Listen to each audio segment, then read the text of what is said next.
Assalamualaikum warahmatullahi wabarakatuh. Waalaikumsalam warahmatullahi wabarakatuh. Alhamdulillah rabbil alamin. Wassalatu wassalamu ala asrofil anbiya'i wal mursalin. Puji dan syukur marilah sama-sama kita panjatkan kepada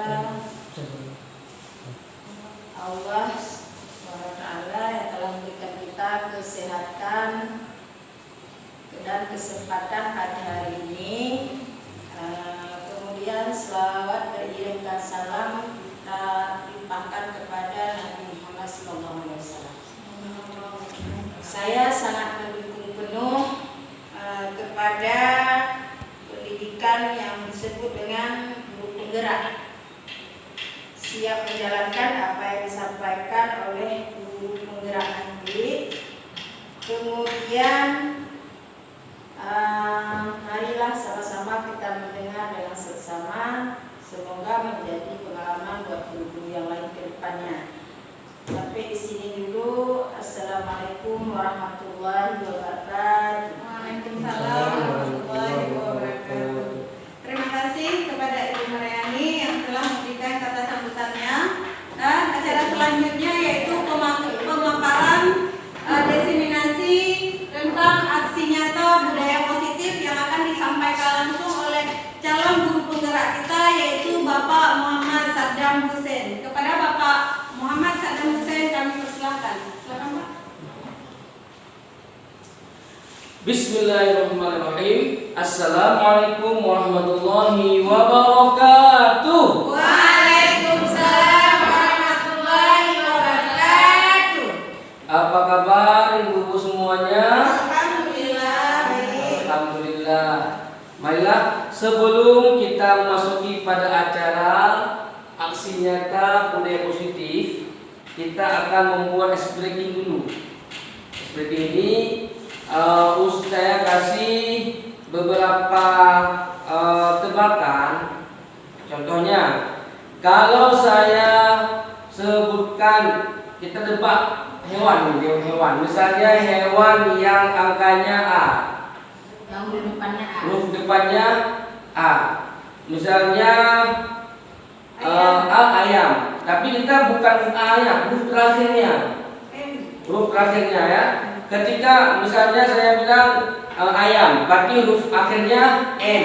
Jadi ibu Melana, M itu huruf akhirnya letter apa? Misalnya apa kalau M?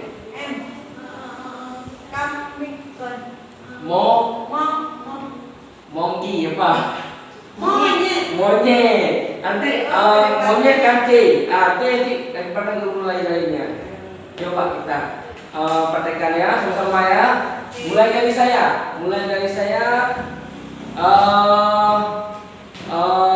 Perbilang bebek.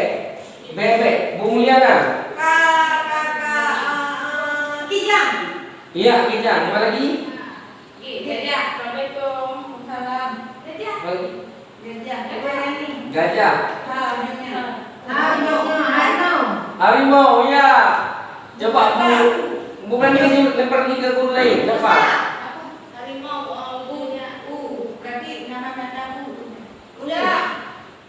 Udang, iya. Lempar lagi Bu, lempar lagi.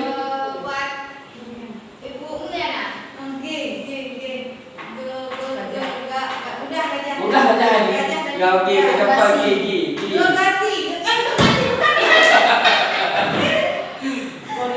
Gorila. Iya, alhamdulillah. Ya, satu lagi. Iya, ayam. Oke. Ini kayaknya udah konsen gurunya. Ya, tuh. Yuk. Iya, monyet. Oke ya. Kayaknya ada konsentrasi ini. Mari sama-sama kita tepuk tangan.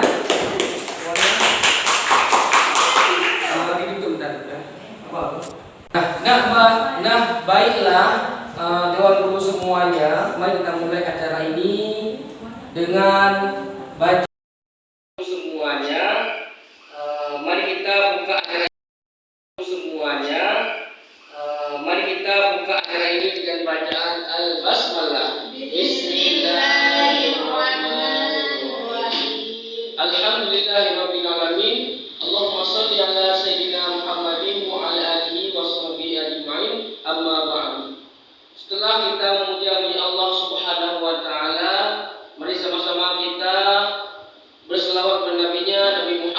Sallallahu Alaihi Wasallam, yang mana beliau telah membawa umatnya dari alam jahiliyah, yaitu jalan kebodohan menuju jalan Islamiah yang kita rasakan saat ini.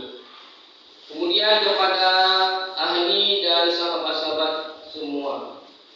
Baiklah, yang terhormat kepada wakil kepala sekolah, yang terhormat kepada dewan guru yang sangat setia untuk datang untuk menghadiri acara diseminasi budaya positif ini. Baiklah, langsung saja saya akan memaparkan mengenai aksi nyata budaya positif 1.4a.9.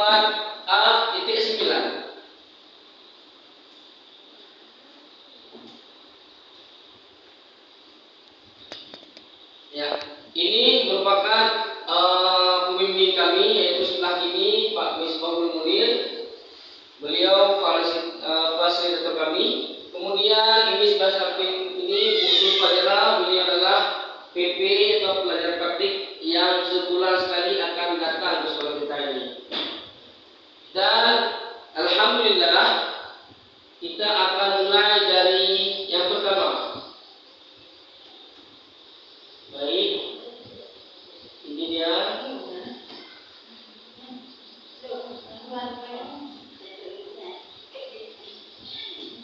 Baiklah Bu, 7 pembahasan. Ada 7 pembahasan pada aksi nyata kali ini. Yang pertama, perubahan paradigma berpikir. Yang kedua, disiplin positif. Yang ketiga, motivasi perilaku manusia. Yang keempat, kebutuhan dasar manusia. Yang kelima, fungsi kontrol, restitusi. Keenam, ada ketiga, restitusi. Yang ketujuh adalah keyakinan kelas. Yang pertama, mari kita dengar yang pertama, yaitu perubahan paradigma berpikir. Perubahan paradigma belajar adalah pembelajaran yang berorientasi pada penguatan kompetensi dan pengembangan karakter yang sesuai dengan profil Pancasila. Jadi paradigma yang baru ini kita bisa menjelaskan kepada guru-guru masyarakat sekolah atau murid bahwa yang kita perlu saat ini adalah penguatan kompetensi kita, yaitu pengembangan karakter dan sesuai dengan 7 dimensi profil Pancasila. Yang pertama itu adalah beriman kepada Allah, beriman berdakwah kepada Tuhan yang Maha Esa dan berakhlak mulia. Itu dari profil Pancasila yang pertama. Kemudian yang kedua adalah berkebinekaan global. Kemudian ada mandiri, bergotong royong, bernalar kritis dan kreatif. Yang kelima inilah yang dinamakan dengan dimensi atau profil pelajar Pancasila. Ini paradigma kita di kurikulum yang berbeda, itu kurikulum Merdeka Belajar. Ya. Ya. Kemudian selanjutnya disiplin positif. Disiplin positif dalam budaya kita, disiplin itu bermakna teratur, yaitu yang betul teratur, disiplin. Betul. Ya, yaitu sesuatu yang dilakukan seorang pada orang lain untuk mendapatkan kepatuhan kita cenderung menghubungkan kata disiplin dengan ketidaknyamanan. Ya, Diana Gossens menyatakan kata disiplin berasal dari kata disiplina yang artinya belajar. Di bahasa Inggris itu disiplin artinya itu belajar, bukan mengatur, belajar. Kata disiplin juga berasal dari kata disciple, ya, disciple artinya murid, yaitu untuk menjadi seorang murid harus paham betul alasan apa mereka mengikuti suatu ajaran yang tertunda, sehingga motivasi yang terbayang adalah motivasi inti. Jadi maksudnya seperti ini: ketika kita masuk dalam kelas memberikan materi, kita harus menyampaikan kepada murid-murid semua itu tujuan yang kita berikan kepada murid apa. Jangan sampai murid itu tidak mengerti apa yang dibilang guru. Maka yang pertama yang kita harus tekan itu adalah tujuan kita. Apa tujuan kita untuk memberikan materi ini? Itu yang paling penting. Makanya dibuatlah disiplin positif ini. Yang pertama itu harus mengenalkan tujuannya. Kemudian disiplin di sini yang berarti itu adalah belajar. Bukan disiplin itu memaksa, bukan. Tapi kita orang yang salah dengan orang yang benar itu tidak boleh kita bermuakan dasar itu bukanlah, tidak boleh. Tapi dalam pendidikan salah itu belajar. Dalam tahap belajar mereka itu. Karena kalau kita tahu bahwa seorang murid ini pola pikirnya anak-anak itu bagaikan kertas, ya, yang tulis apa-apa di situ, dahulu tulisannya. Dan kita sebagai guru, sebagai pemberi pelajaran, membinanya, mengawasinya, jadi kita memberikan arah supaya tulisan diamnya itu terarahnya. Dan juga kita sebagai guru bagaikan petani. Kita sebagai petani, muridnya sebagai tanaman. Ketika kita petani memberikan air untuk menyuburkan tanaman, itu juga murid. Ketika kita berikan dia pendidikan, kita tuntun dia dengan benar, maka murid itu juga akan berjalan ke jalan yang benar. Baiklah, di sini ada disiplin ini, lihat. Ya, ini setelahnya istilah ini ada yang kedua. Dalam disiplin positif ada 3 macam. Ada hukuman, ada konsekuensi, ada restitusi. Di antara 3 ini, yang mana ibu terapkan? Apa hukuman, atau konsekuensi, atau restitusi? Gimana dewan hukumannya? Yang pernah ibu lakukan apa? 3 ini. Kalau hukuman ini dia ketika murid itu salah, langsung kita berikan. Misalnya contoh, kasih hukuman. Dia berbahasa Aceh, ya. Kita kasih terus hukumannya 100 kali jam, atau kita kasih lari 5 kali. Nggak boleh kan? Ya, kan semua hukuman murid. Iya, benar Ibu, restitusi. Baiklah, kita akan menjelaskan ya. Menjelaskan 3 ini hukuman. Kalau di sini buat yang dinamakan hukuman itu sistem tidak berjalan jika murid tidak takut. Betul Pak Mbak? Oke, sekarang kita lakukan di sekolah ini. Kalau hukuman itu akan membuat murid itu takut murid. Kalau nggak takut murid, nggak ada lah hukumannya. Betul Pak kamu? Betul, karena sistem tidak berjalan jika murid tidak takut. Itu yang pertama. Kemudian kalau konsekuensi memerlukan monitoring terus menerus. Konsekuensi ini sanksi. Misalnya kita peraturan di kelas. Jam 7.45 anak-anak wajib ada di kelas. Pas satu orang itu dia terlambat. Konsekuensinya kalau terlambat dia akan berdiri di depan. Ya. Pas hari pertama harus berjalan. Hari kedua berjalan. Hari ketiga kita akan kontrol. Tidak ada kita. Pasti muridnya lagi. Pasti akan buat salah lagi mereka. Kenapa? Karena kita perlu monitoring terus menerus bahwa konsekuensinya. Kemudian restitusi ini, murid belajar bertanggung jawab dengan perilakunya tersebut.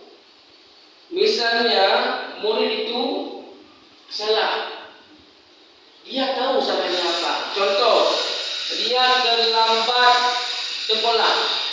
Kita tanya muridnya, kenapa terlambat? kita sebagai guru kan tahu kalau makanan itu kan kebutuhan. Pasti kita akan berikannya sebuah nggak kurang, kita kasih dan nasihat. Ya.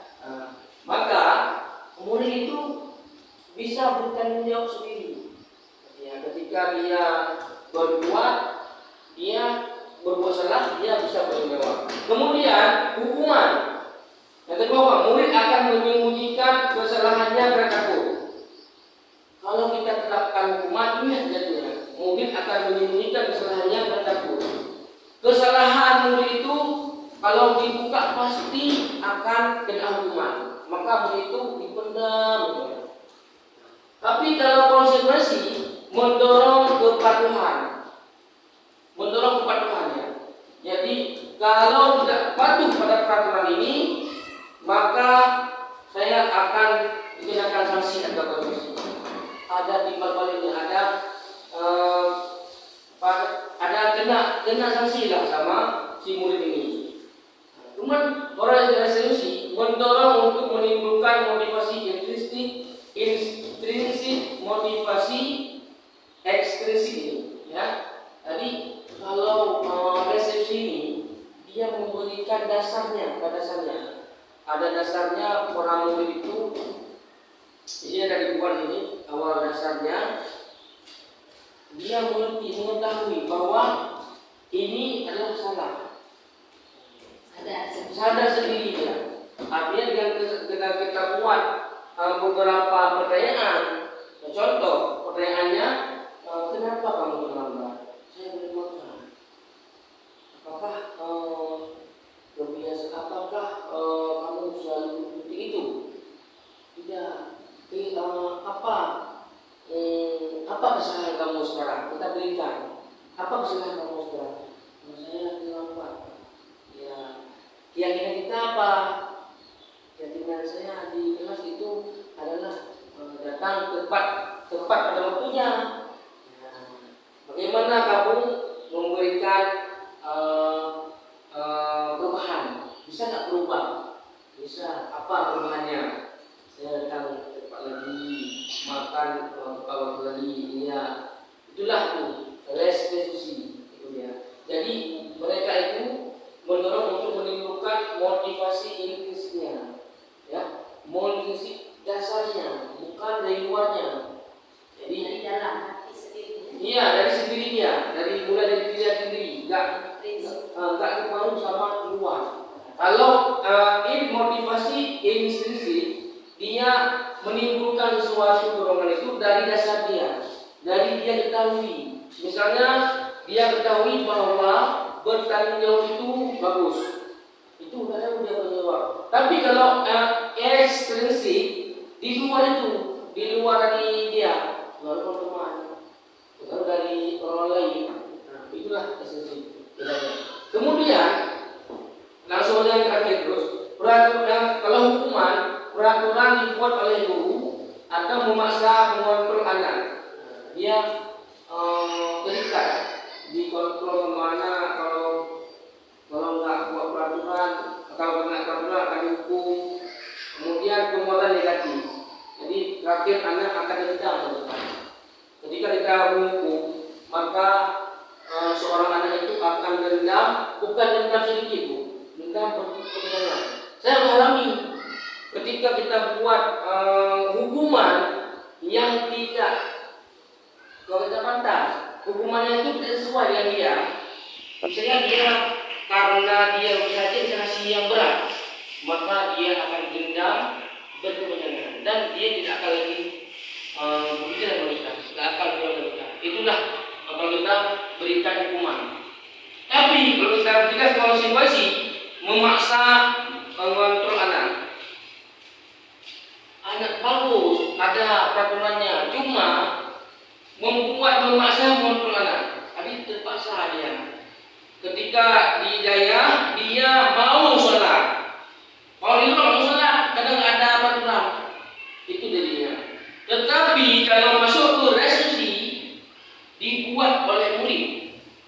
Keyakinan dirinya sudah ada. Misalnya dia sudah siap, ceritanya kan bertanggung jawab ya.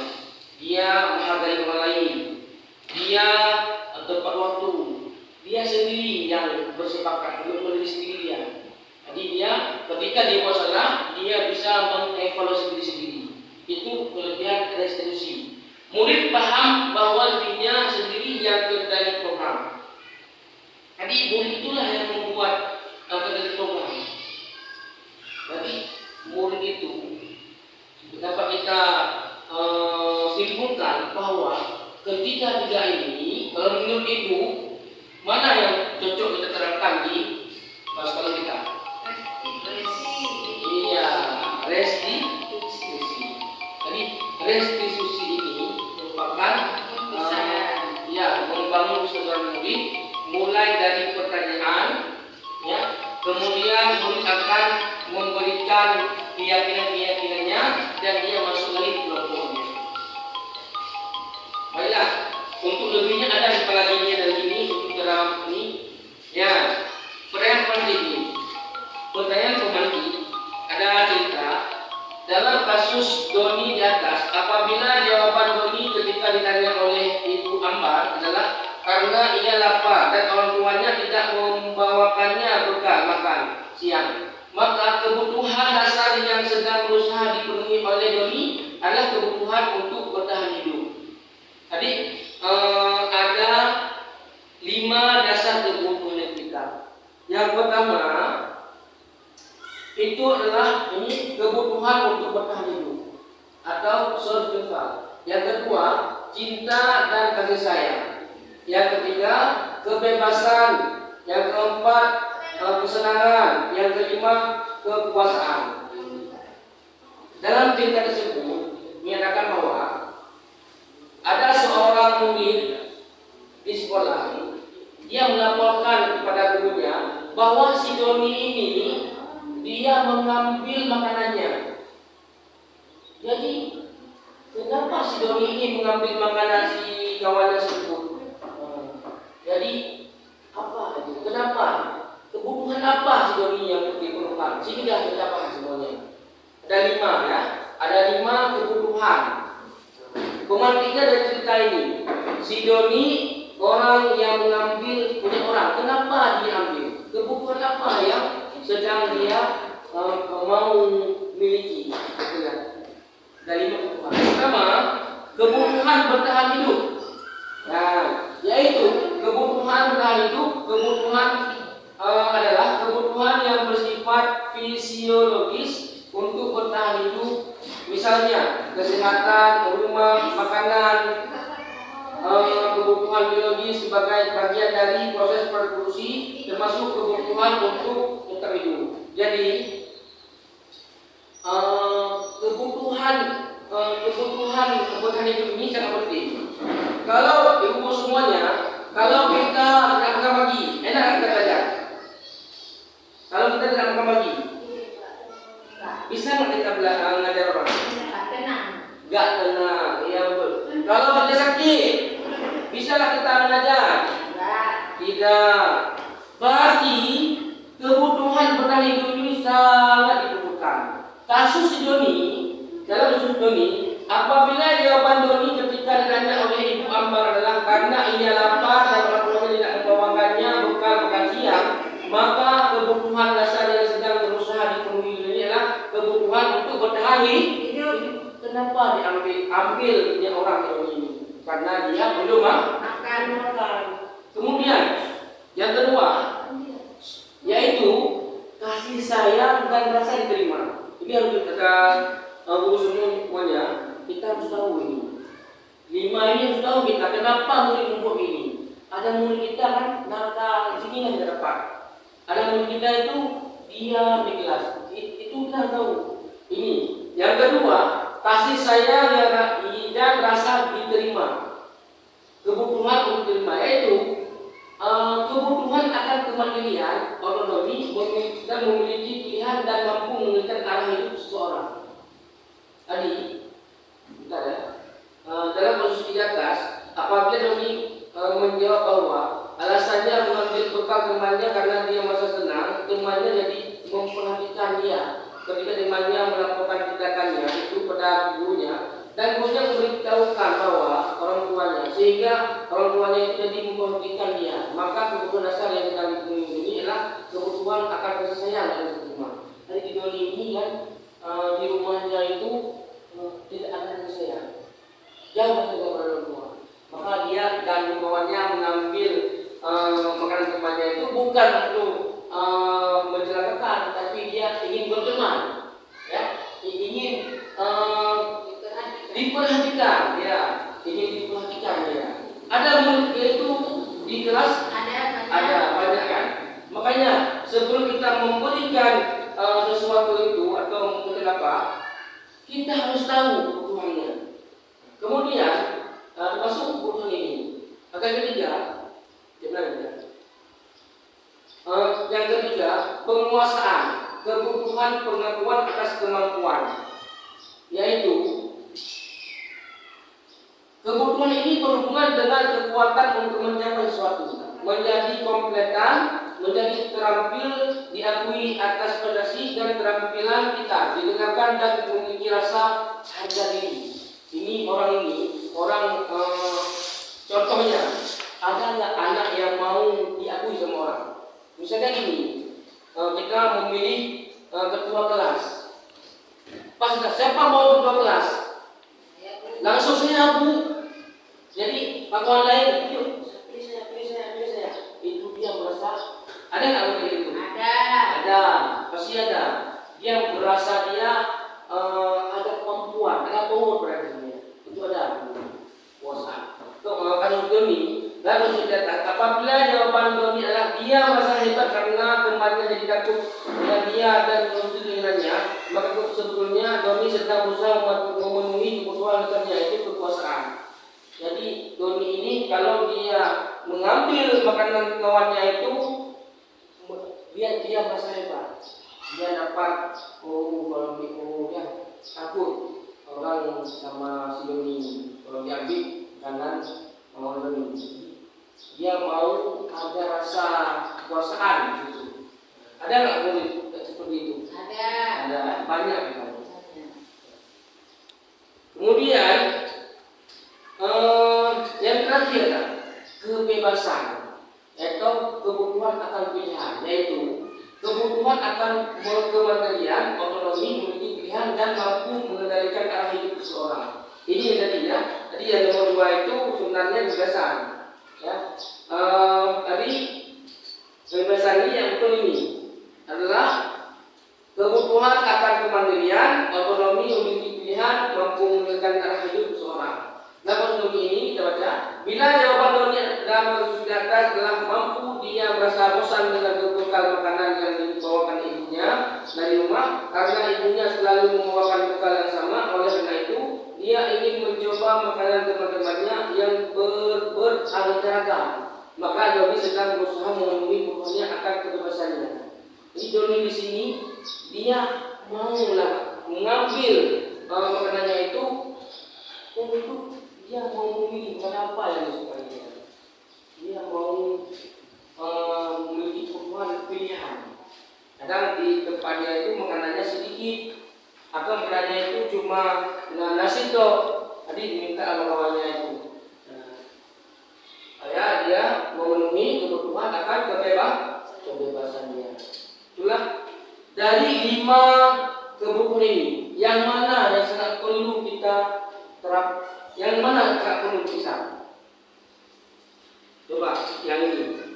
Dari 5 ini, kebutuhan untuk bertahan hidupkah, cinta dan sayangkah, kebebasankah, kesenangankah, kekuasaan. Yang mana? Nomor 2, cinta dan kasih sayang. Kalau ibu lainnya, kalau bisa berguna apa? Sama sebenarnya ya. Kalau 5 ini sangat dibutuhkan oleh manusia. Apalagi yang pertama ini. Kalau yang pertama ini kebutuhan untuk bertahan hidup ini perlu juga, ya, perlu juga. Pasti punya Bu Mulyani, Bu Mariani sampai itu benar, punya Bu Sapramana itu juga benar. Hasilnya sebenarnya kelima kebutuhan ini sangat diperlukan. Dan yang nomor pertama itu adalah kebutuhan primer atau kebutuhan. Kalau kan tidak ada yang pertama itu, maka yang kedua, ketiga, keempat, lima tidak akan bisa. Karena kalau kan kita mati Kalau nanti kita nggak bisa kita berkomunikasi sama kawan dan sebagainya. Ya, baiklah. Ini udah masalah kebutuhan. Baiklah. Dari sini, apakah sudah mengerti sedikit? Sudah. Ya, mengenai kebutuhan kita. Ya. Kemudian yang keberapa tadi? Yang ketiga, 5 fungsi kontrol. Ini perlu kita punya.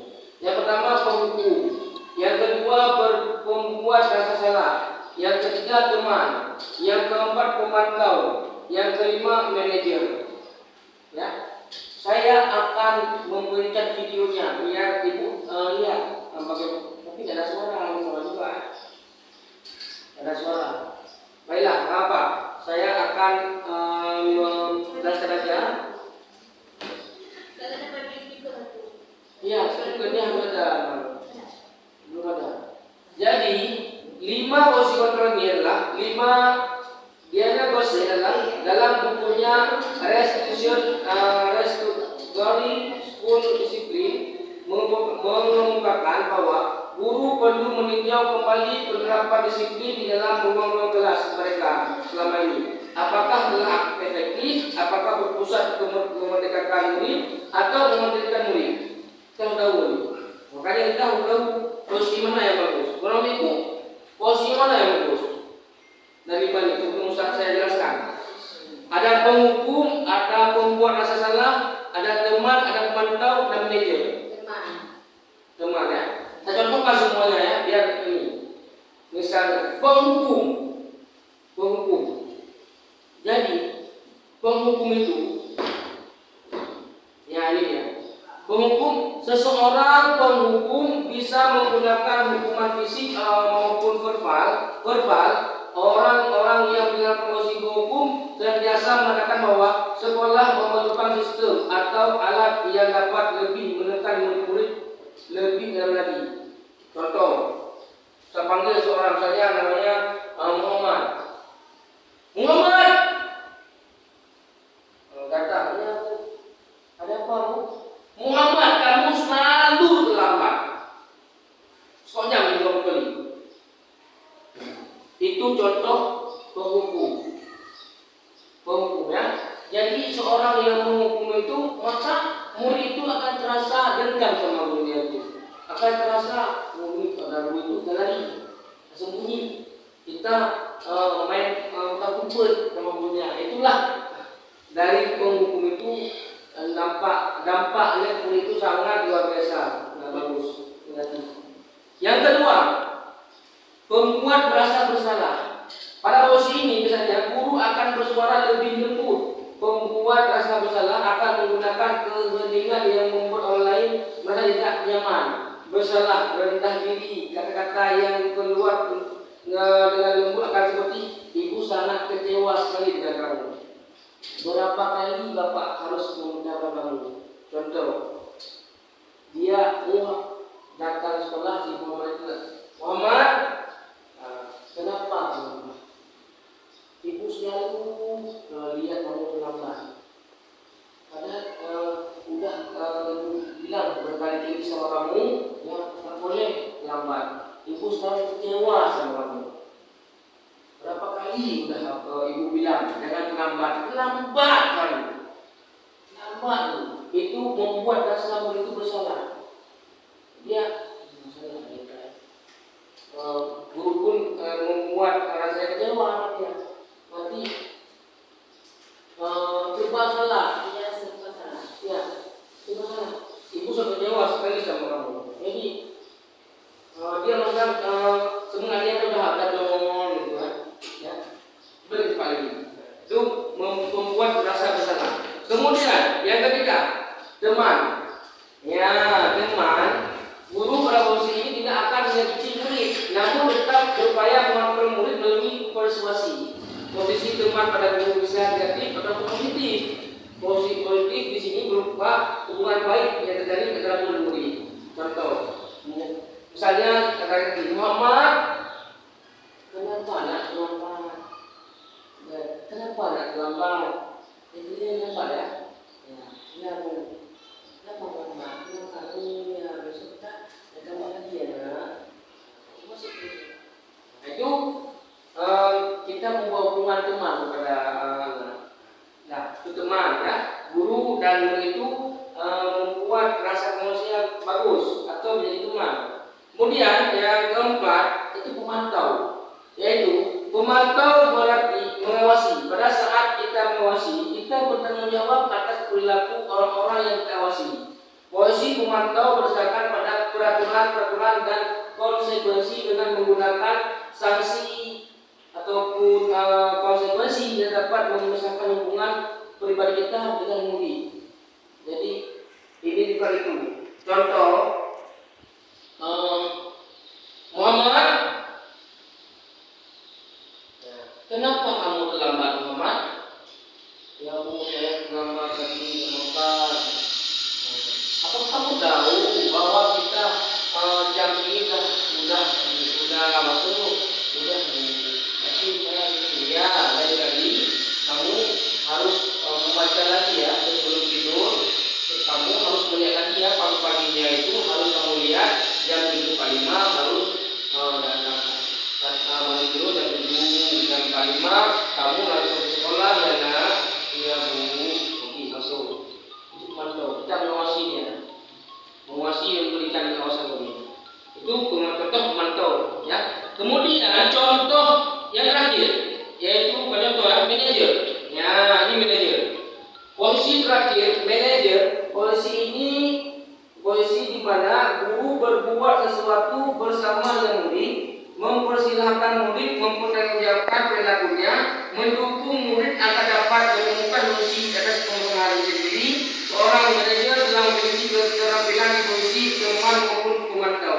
Dan dengan demikian bisa jadi di waktu tertentu kembali pada kedua posisi tersebut. Bila diperlukan, namun bila kita ya ini kan.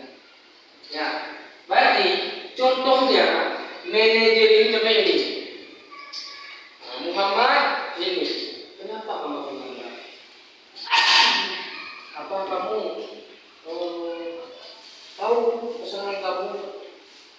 Apa kesalahan saya? Kenapa? Bagaimana ya tidak kita untuk ketika kamu di kelas, kadang-kadang bagaimana biasanya kamu di sekolah? Oh, tepat waktu, bertanggung jawab dan lain-lainnya.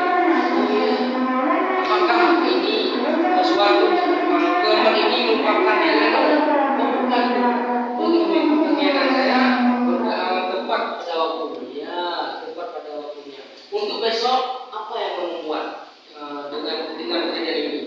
Yang pertama, saya akan datang akan membuat waktu pagi jam 5 saya tidur. Kemudian saya mandi jam 7, saya makan jam 15 dan saya masuk harus tepat waktunya. Jadi dengan manajer ini anak-anak itu akan membuat evaluasi itu sendiri dia karena sudah ada keyakinan yang bagus pada dirinya sehingga dia bisa mengevaluasi diri sendiri dia. Tak perlu guru untuk memaksa dia untuk memberikan hukuman apapun karena seorang anak ini sudah ada keyakinan. Makanya setelah ini saya mana yang paling bagus dari kelima ini, mana yang paling kita ingin terapkan? Jawaban. Apakah manajer ya? Iya, manajer bagus juga. Iya betul. Kita manajer karena manajer di sini sesuatu yang kita miliki pada diri kita memanage seorang murid, kemudian murid itu bisa memanage diri sendiri dengan perkataan kita. Tadi kalau singgungannya posisi di mana guru berbuat sesuatu bersama dengan murid, mempersilahkan murid mempertanggungjawabkan perilakunya. Kita berikan apa tanggung jawab kamu karena kamu salah. Saya terlambat. Apa keyakinan kamu? Keyakinan saya tepat waktunya. Mau berubah kita? Mau saya berubah? besok saya akan tepat waktunya. Ya. Jadi setelah ini kita akan belajar mengenai keyakinan kelas. Jadi keyakinan kelas. Sebentar saya buat kemarin keyakinan kelas. Kita akan melihat keyakinan kelas.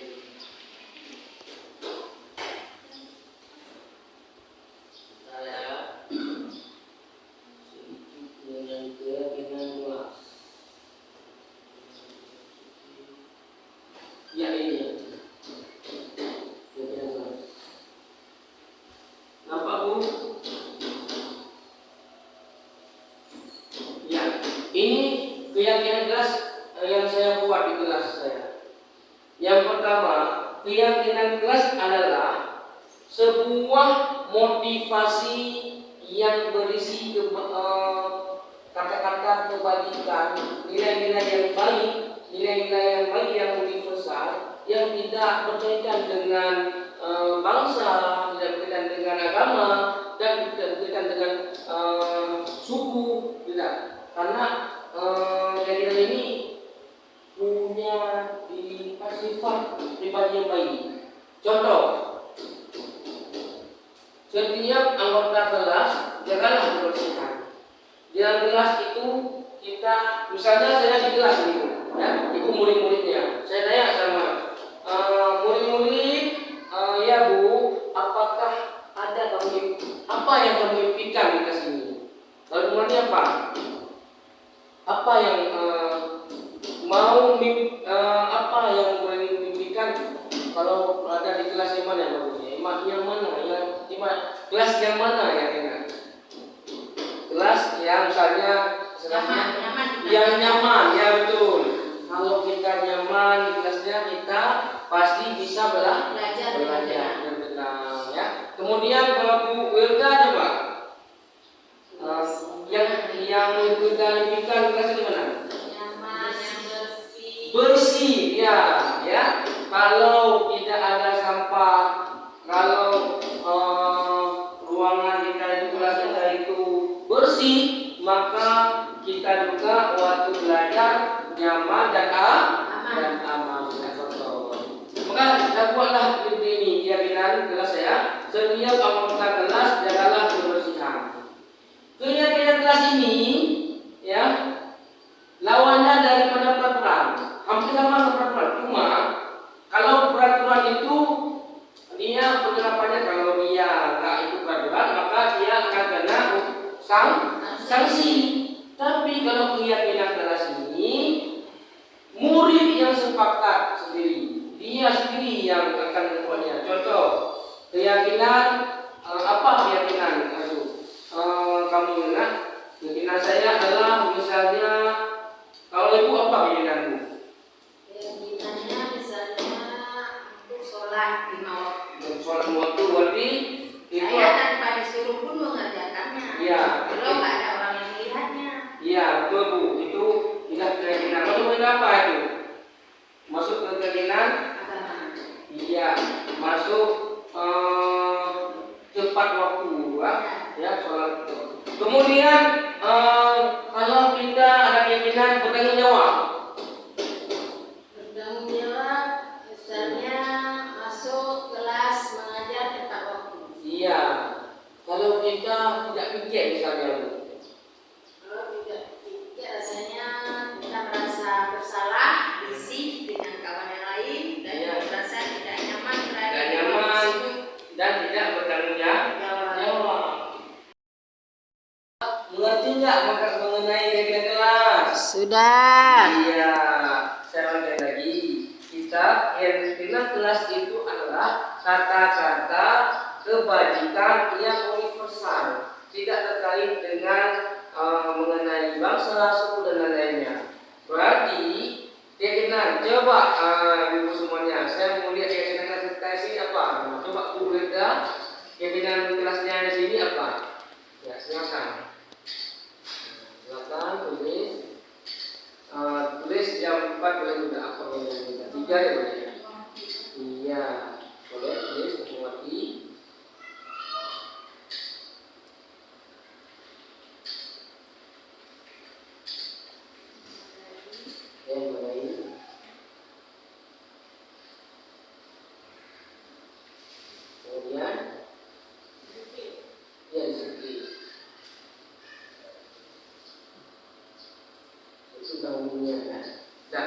kasih Bu Irda.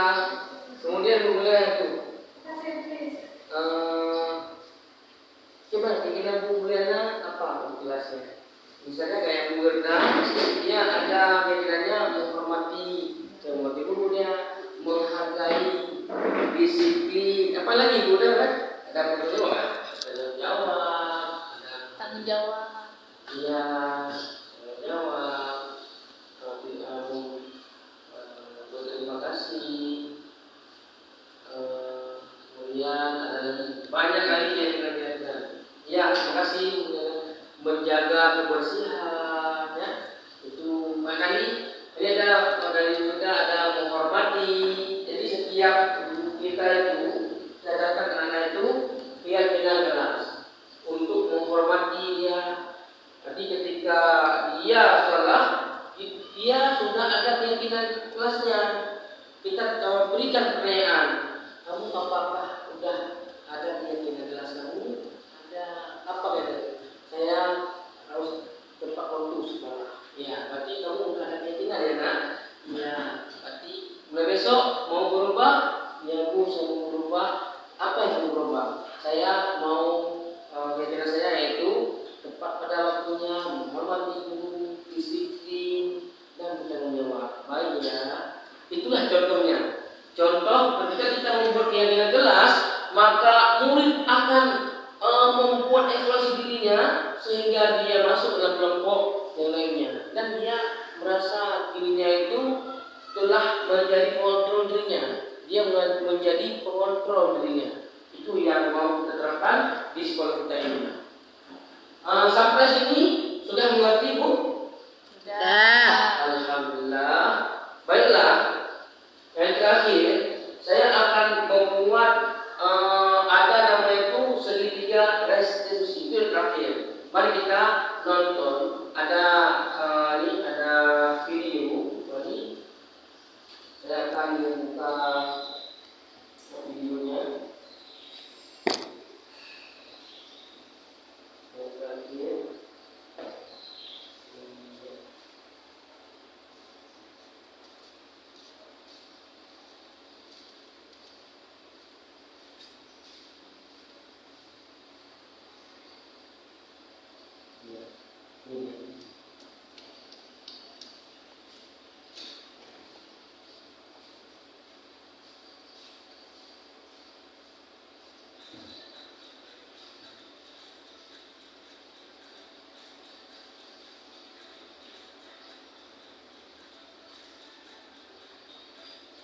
Ya, ini merupakan resolusi. Apa itu resolusi?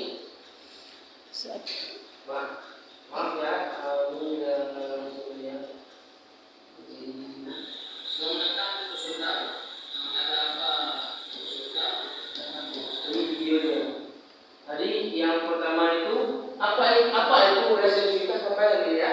Resolusi merupakan proses menciptakan kondisi bagi murid memperbaiki kesalahan mereka sehingga mereka bisa kembali ke kelompok mereka dengan karakter yang lebih kuat. Kemudian apa itu segitiga resolusi? Suatu proses dialog yang dilakukan guru atau orang tua agar dapat menghasilkan murid yang mandiri dan bertanggung jawab. Kemudian dalam segitiga resolusi itu perlu diberikan bahwa kalau kita memberikan permasalahan dan masalah guru, kita akan membuat tiga ini yaitu tiga alat untuk menggunakan tiga resolusi. Yang pertama, kita menstabilkan identitas. Ini kita menstabilkan identitas. Artinya gini, contohnya ketika dia melakukan salah, misalnya ada seorang murid, si Sultan, dia memarah-marah kawannya, kemudian dia laporkan lagi ke guru. Pak Sultan, kenapa Sultan? Ya Pak, saya ada sendiri. Saya tadi saya marah-marah. Kenapa kamu marah? Kalau Sultan, kenapa kamu? Saya marah, saya pilih orang ini untuk saya memberikan kotoran.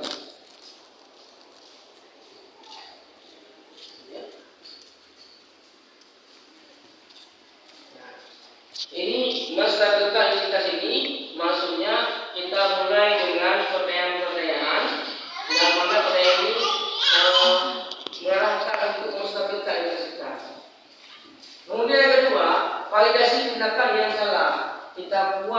kita buat pertanyaan ini, apakah perbuatan kamu yang kamu lakukan itu benar? Tidak. Tapi saya buat itu bukan karena saya. Iya benar. Tapi itu perbuatan yang tidak ada pada keyakinan kamu. Menanyakan keyakinan. Yang ketiga menanyakan keyakinan. Yang terakhir, apa keyakinan kamu? Waktu Sultan, keyakinan saya harus menghargai kamu. Iya, kamu. Nah saya harus bertanggung jawab. Iya, harus menjawab. Jadi dengan tiga kriteria ini, anak-anak mampu membuat dirinya itu mengevaluasi dirinya, dan mereka akan menjadi sesuatu yang baik pada dirinya, sehingga mereka masuk dalam kelompok dan semakin kuat dalam kehidupan sehari-harinya. Contoh, kalau kamu mengontak kawan, kita lihat ya, saya ini ya menggunakan sudah, ya kita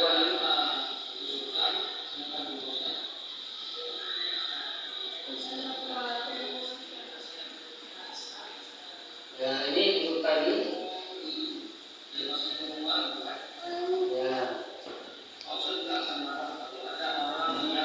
Budi langsung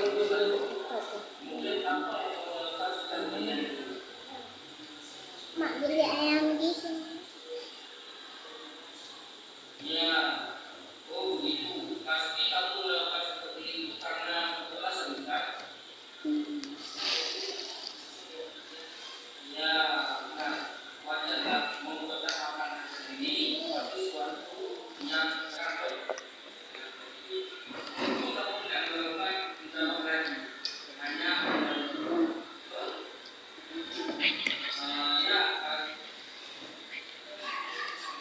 ya baiklah, kita akan lihat pertama. Kemudian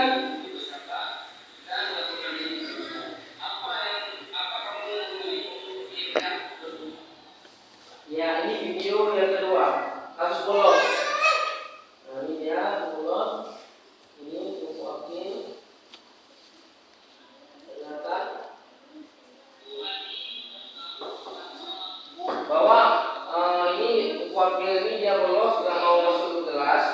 Saya buatlah dengan menggunakan segitiga reduksi. Karena buku akil ini sudah bisa keyakinan yang jelas, maka dia bisa merubah diri sendiri untuk lebih baik lagi, tidak bolos sekali ke sekolah. Nah, baiklah, ibu semuanya, dari paparan tadi dapat kita simpulkan bahwa restitusi merupakan proses menciptakan kondisi bagi siswa untuk memperbaiki kesalahan sehingga mereka dapat mengevaluasi diri menjadi lebih baik. Restitusi bukan menebus dari kesalahan, tapi sebuah tawaran yang bukan paksaan, melainkan fokus pada solusi sehingga dapat mengembalikan murid pada kelompoknya. Itu guna restitusi. Ada seorang murid yang salah, maka seorang guru tidak perlu dia memberikan hukuman, tapi berikanlah dia dengan segitiga seperti itu. Dia memberikan yang pertama, bertanya mengenai stabilitas, kemudian tanyakan mengenai validasi yang salah, kemudian yang ketiga terakhir itu yaitu keyakinan kelas dia, apa yang dia inginkan, sehingga murid itu dapat kembali pada kelompoknya yang lebih kuat lagi. Itu kesimpulan dari restitusi. Kemudian kesimpulan dari semuanya dari 7 pemaparan tadi, dari paradigma kita berpikir, dari keyakinan jelas, ada 5 fungsi kontrol, ada kebutuhan, ada 5 kebutuhan dasar manusia, ada motivasi tadi, ya, ada motivasi. Itu dapat disebutkan bahwa budaya positif ini merupakan suatu disiplin yang sangat perlu kali kita terapkan di sekolah kita untuk masa depan murid kita nanti.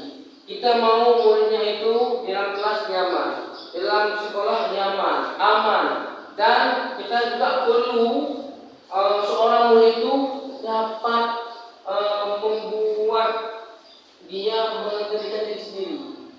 Dia bisa mengontrol dirinya sendiri. Dia bisa mengevaluasi diri sendiri ketika dia berbuat salah.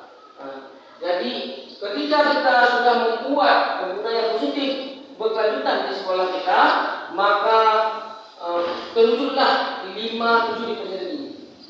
dimensi, yaitu pelajaran berfungsinya. Beriman kepada Tuhan Yang Maha Esa, kreatif, mandiri, berkebinekaan global, dan dia kritis dalam suatu tindakan. Mari lihat, baiklah, sampai di sini yang dapat saya sampaikan, mudah-mudahan bermanfaat.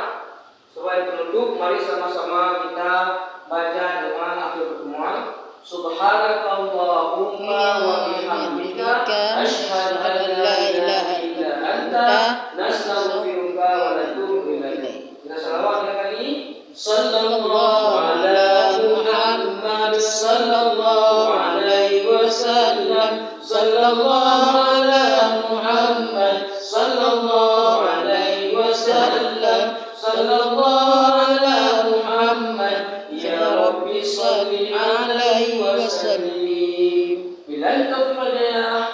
Assalamualaikum warahmatullahi wabarakatuh. Waalaikumsalam warahmatullahi wabarakatuh. Menanyakan keyakinan. Yang ketiga, menanyakan keyakinan yang terakhir. Apa keyakinan kamu? Waktu Sultan, keyakinan saya harus menghargai kamu. Iya, kamu. Nah, saya harus bertanggung jawab. Iya, harus menjawab. Jadi dengan tiga kriteria ini, anak-anak mampu membuat dirinya itu mengevaluasi dirinya, dan mereka akan menjadi sesuatu yang baik pada dirinya, sehingga mereka masuk dalam kelompok dan semakin kuat dalam kehidupan sehari-harinya. Contoh, kalau pertama mengontak kawan, kita lihat ya. Saya ini, ya. Nah, coba dulu.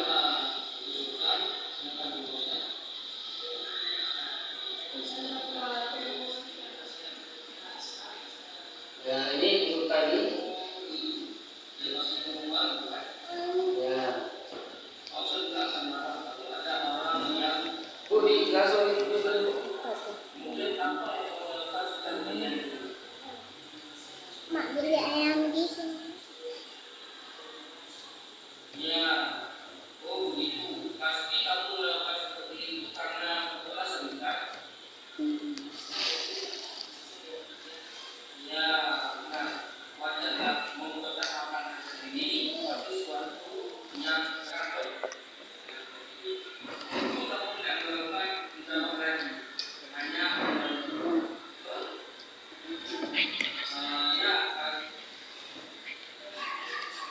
ya baiklah, kita akan lihat pertama, kemudian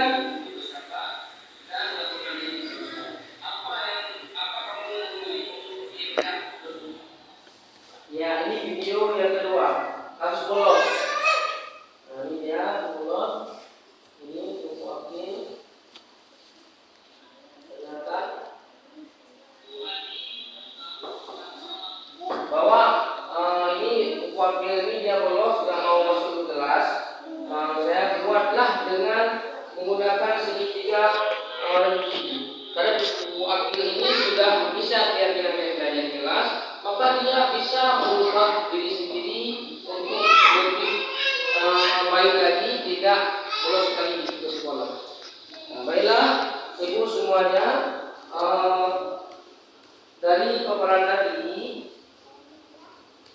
dapat kita simpulkan bahwa restitusi merupakan proses menciptakan kondisi bagi siswa untuk memperbaiki kesalahan sehingga mereka dapat mengevaluasi diri menjadi lebih baik.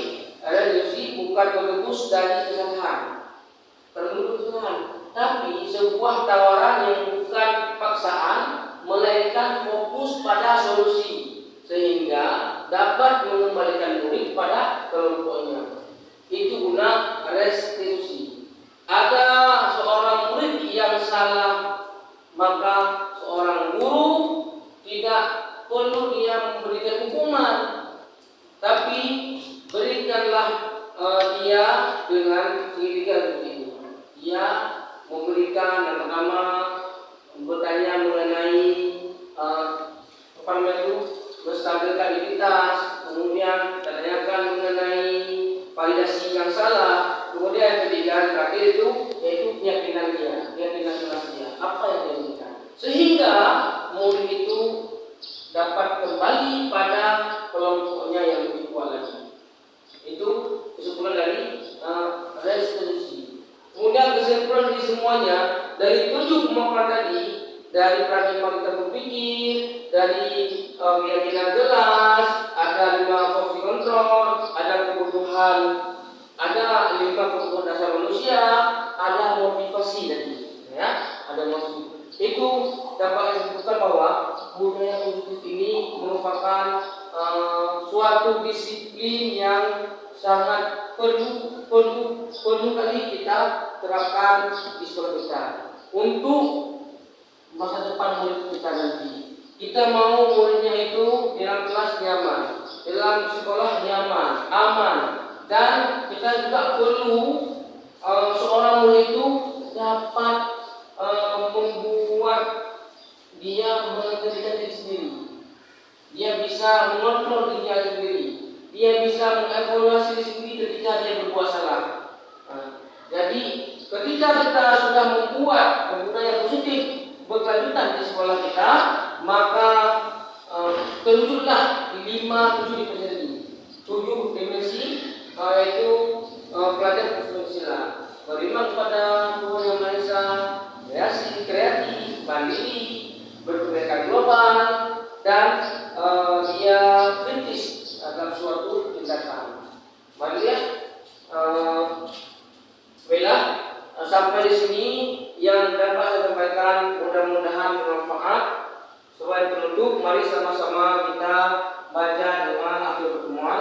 Subhanakallahumma wa bihamdika asyhadu an la ilaha illa anta nastaghfiruka wa natubu ilaik. Kita selawat ya kali. Sallallahu ala Muhammad sallallahu alaihi wasallam. Sallallahu ala Muhammad sallallahu alaihi wasallam. Sallallahu ala Muhammad ya Rabbi salli alaihi wasallim. Billahi taufiq wal hidayah. Assalamualaikum warahmatullahi wabarakatuh. Waalaikumsalam warahmatullahi wabarakatuh.